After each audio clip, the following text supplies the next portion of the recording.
How's it going, guys? This is Beard Made Reviews, and today I have this one's a little bit special to me because this was my very first AR. Well, part of my very first AR. Uh, since then, it's undergone a lot of changes. Um, I'll get into that here in a little bit.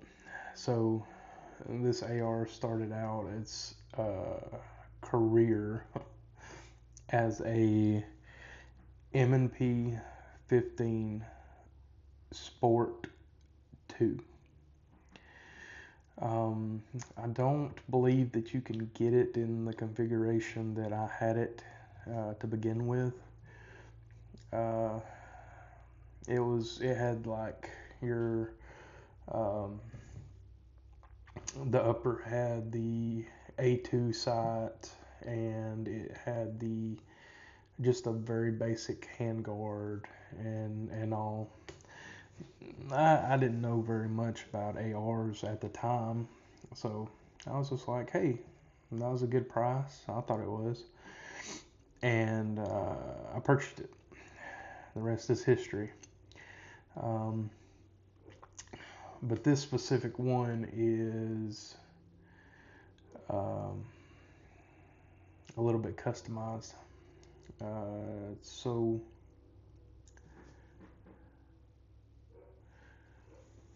getting into the customization on it, I know you can do hundreds of things to these and different modular ways and tactical, as you'd say. But everything that I do for my firearms has a genuine purpose. It's just not just to look cool. You could probably argue, be like, dang, he's got, a compensator, key mod handguard that was made in Germany. Why is he still running this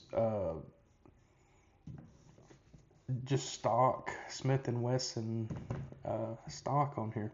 Well, the one, it works good, and I like it. That's that's the two main reasons.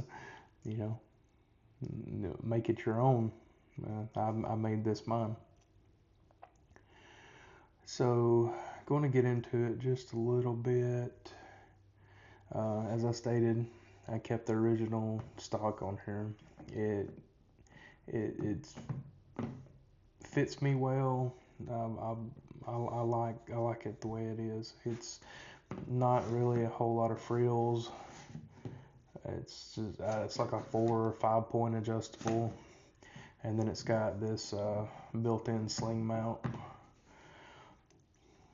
You'll have to excuse me today. A little bit of allergies have gotten to me. So let's get into this. So we'll go from the front. So what I have here is I have a 14.5-inch barrel, and before a bunch of people call me out and be like, you've got an SBR, you've got an SBR. Nope. No, sir. No, ma'am. So this compensator it's a blowback design. It's got these, first off, let me make sure y'all see that it's clear. I gotta get better at doing that. Nothing in the barrel, nothing in the chamber. Okay. So each one of these flues right here, they have holes, and I'm gonna turn and face this in a safe direction and take y'all around. You see these flues right there? it takes some of the gases and pushes it out in a vortex, no pun intended, like a blow system. So what that does is that decreases muzzle rise and it pushes it in your shoulder. This is a it started out as a 223 556 upper firearm, whatever you want to say. But this upper is a 223 Wild. If you really want to mess with your friends, tell them that you'll give them $100 if they'll go buy some 223 Wild ammunition. They will never, ever find it. That's because 223 Wild is not a cartridge. 223 Wild is a chamber. It is a I can't remember the fella's name. All I know is his last name right now, which is Wild. He wanted to take the pressures of the 556 and get the accuracy of a 223. So he took the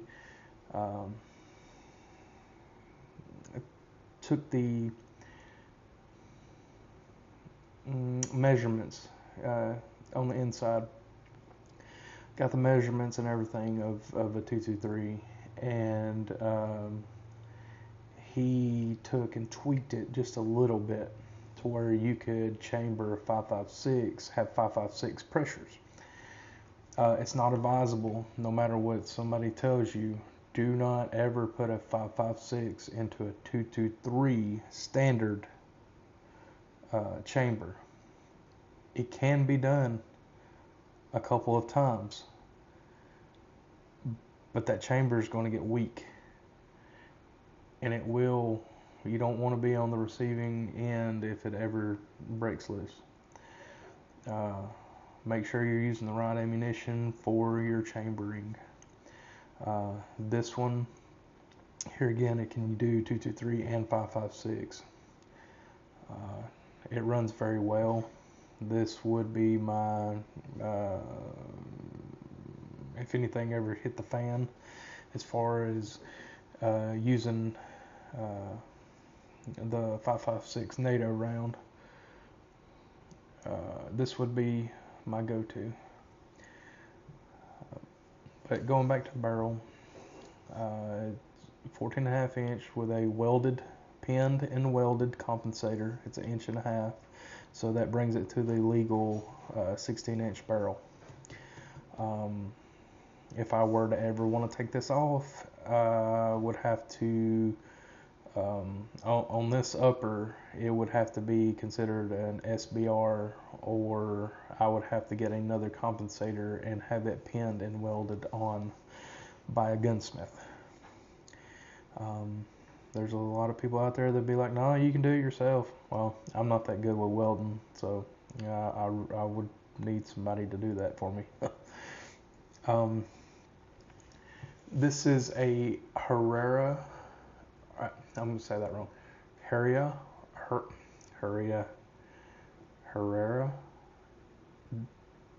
GmbH. These are produced in Germany. I opted for the key mod.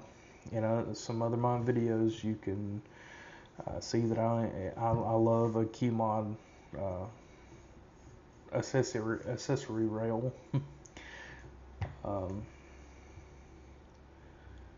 We have I think that's like the Generation 2 M-Bus flip-up sights. And then of course we'd have to move this big contraption out of the way. And then you got your rears. They're pretty nice. Some keen-eyed can see that I do have some mismatched optics up there. I am running a SIG Romeo 5 with a Vortex VMX 3T magnifier. It's a 3x magnifier. That combo works very well. I'll be honest with you. I picked this thing up, I think about 4 or 5 years ago at a pawn shop, and it was like $50. I couldn't pass it up. It's worth every penny.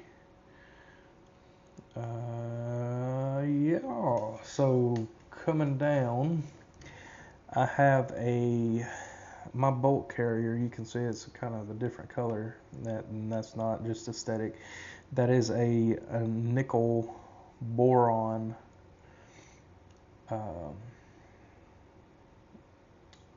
fire control group and bolt.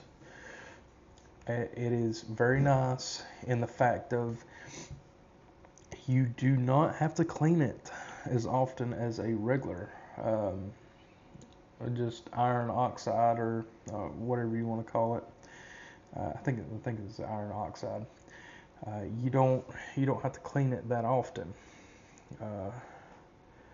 It has a natural lubricant as far as the metal goes. The metal is like glass. It glides against that aluminum, and the just the inside in general. I can make a whole lot of oil go a long way with this thing. It's very, very nice as far as the sound.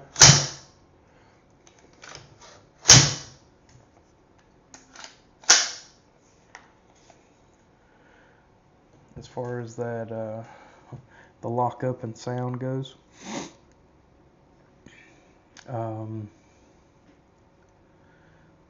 This is equipped with a forward assist. Well, you don't really ever use them. I've never had a scenario where I absolutely needed it. Basic controls on this thing. I did do a bit of a trigger upgrade. It does not have the standard trigger. As far as the inside goes, it's I think it's like a stage 2, whatever the equivalent is of a stage 2. It's very nice. This thing runs. What I can say as far as just an AR in 5.56, 223, 223 wild chambering is, one, if you're going to do the 223 wild, make sure you go with a reputable company and do your research, because there's plenty garbage. I'll go ahead and say it, garbage, trash, just do not know how to get the chambering right on a 223 wild. So be careful with that.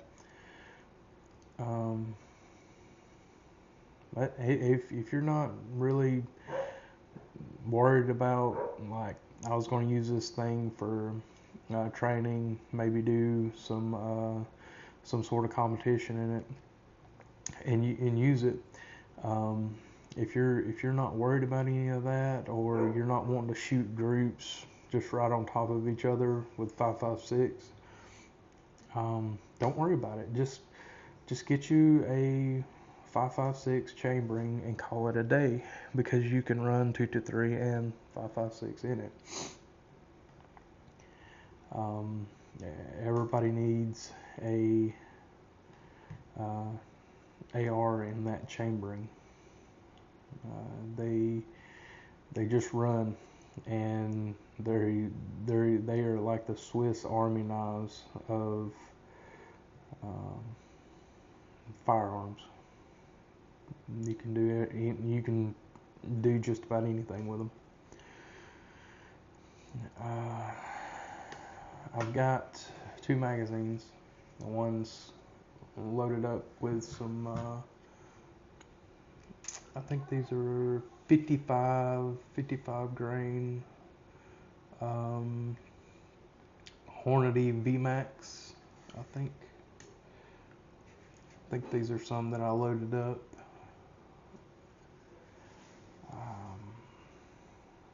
I wish I had more of these magazines. I like the little sight window. They're just standard PMags. You can see that by the 5.56 by 45.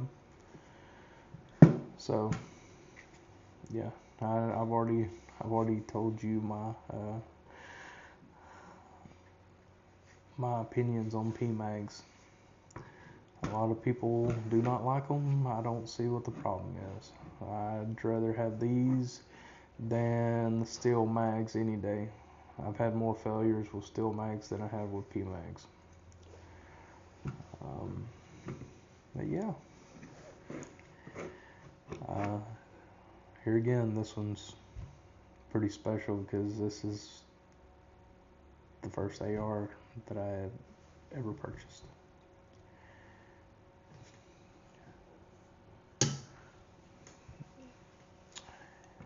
Well, as we come to a close on this, I do hope that you found this video informative and maybe learned something new. I know you got a joke that you want to play on your friends now. And, tell them to go get you some 223 Wild ammo. Tell me in the comments what happens. But yeah, if you like this video and like this kind of content that I'm creating, leave a like, a comment. I like those. I like the engagement. And think about subscribing. Without y'all, I wouldn't see any point in doing this. It's one of the funnest things I've ever did, and I appreciate you guys being a part of this and my world. Until next time, thank you.